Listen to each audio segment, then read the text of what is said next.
Hello, political enthusiasts. Today we're diving deep into a riveting story of corruption that has shaken the community of Zimbabwe, a tale that involves desperate villagers, a scheming counselor, and a maize transport scam that's more twisted than a labyrinth.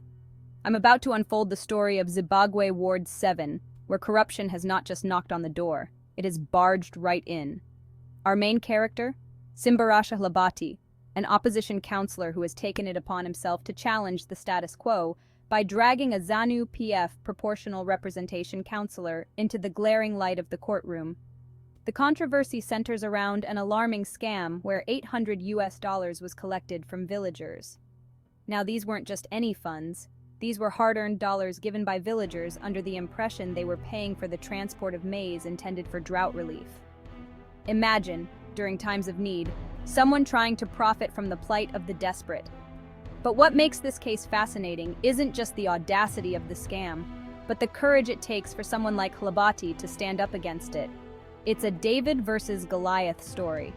Here we have a local counselor, probably not armed with much more than a strong sense of justice, facing off against established political figures embedded in the Zanu PF party. This isn't just about maize. It's about fighting the rot within, about holding those in power accountable. And think about the villagers. These were individuals already grappling with the harsh realities of drought, their crops failing, their pantries empty. They were promised aid, and instead, they got betrayal. It's heart-wrenching and infuriating at the same time. Now, as this case unfolds in court, it raises bigger questions about transparency, governance, and the very fabric of trust that should bind a community together. How deep does this corruption go? Can Hlabati's brave stand bring about change, or is this just the tip of the iceberg? This story isn't just a local scandal. It's a mirror reflecting issues faced by many communities worldwide, where corruption erodes the very foundations meant to support the people. But it's also a beacon of hope, a reminder that even in the face of seemingly insurmountable odds, there are those who will stand up and fight.